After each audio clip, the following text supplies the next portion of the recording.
Afternoon, crafters. Another hot one here. I got some stuff to do. Now, I've done a little bit of work this morning, stuff that was inside. But one of the chores I'd like to do today is get this stand done for this to put our restraining cones on so we can process our meat birds this weekend. But first, speaking of the meat birds, we need to go down there and check on them. See how their water is. They've been going through a lot of water in this heat. Filled it up this morning, but I haven't checked it since, and they're probably out. So let's go check in on that. Oh yes, they're definitely dry, needing more water. We saw this past weekend we were out a different water. It's a 3-gallon, big 3-gallon, and may need one bigger than that.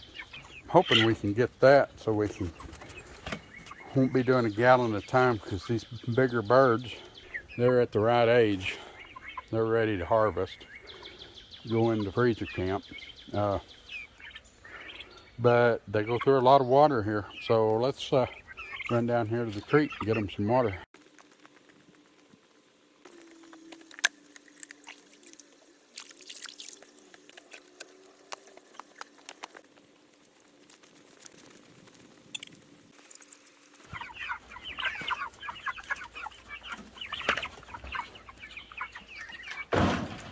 Okay, now that we've got that done, let's go on up here back up to the house, and I'll get the miter horse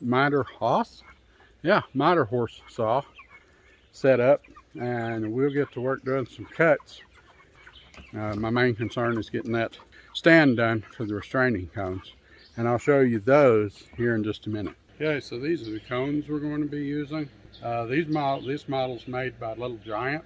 We'll drop a link in the description below if you want to order some of these. Anyway, I'm about to make a stand to mount these to. The good thing is, you look at how these holes are made.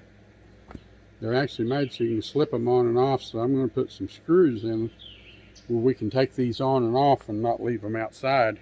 Plus they'll be easier to clean, so we can take them on and off of the stand. So just a second here and we'll start getting the miter saw set up, and we'll get this thing cut and put together.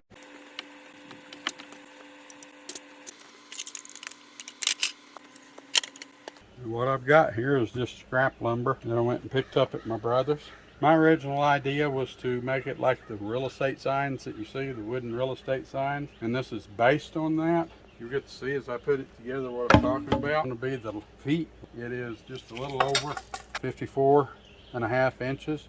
I'm going to cut it off at 54 and then cut it in half at 27. On the pieces I just cut, they stand up, they'll be the legs. Feet will go on either side, just a couple of screws in to hold them on. Again, we're going for simplicity, not architectural awards here. So let me get this marked, and I don't really have to cut this a little bit off. I just want to. So this is what I'm talking about. Your legs are going to be like, actually they're going to be like this, and this will be the feet like this. Real simple design. Should always learn from doing it the hard way, and I've got a bad habit of doing it the hard way. You can see I've got this marked halfway. That way I can get that even. What I should have done is this in the first place. Go ahead and put the screws in place, then put it up on the board. That's another lesson, folks. If you don't have your tools yet, get an impact driver instead of a drill. Okay, so what I've got to do here, just by way of explanation, I'm going to mount the cones like so. The reason I'm putting it on this side is because I just test fitted it. And in order to get the gutter lined up with the bottom of the cone, I need that little bit of recess. And that'll mount everything right like that.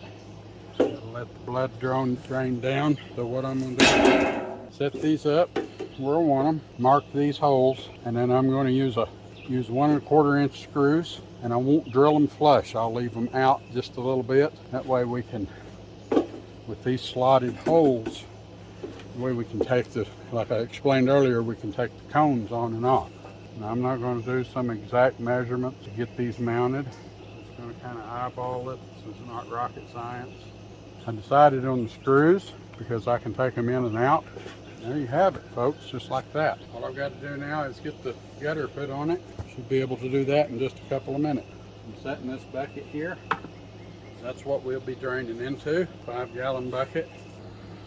Yep, there it is, folks.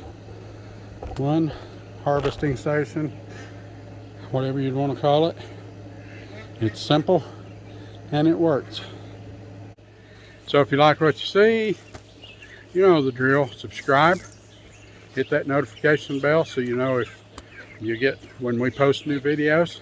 You can come back and see us next time.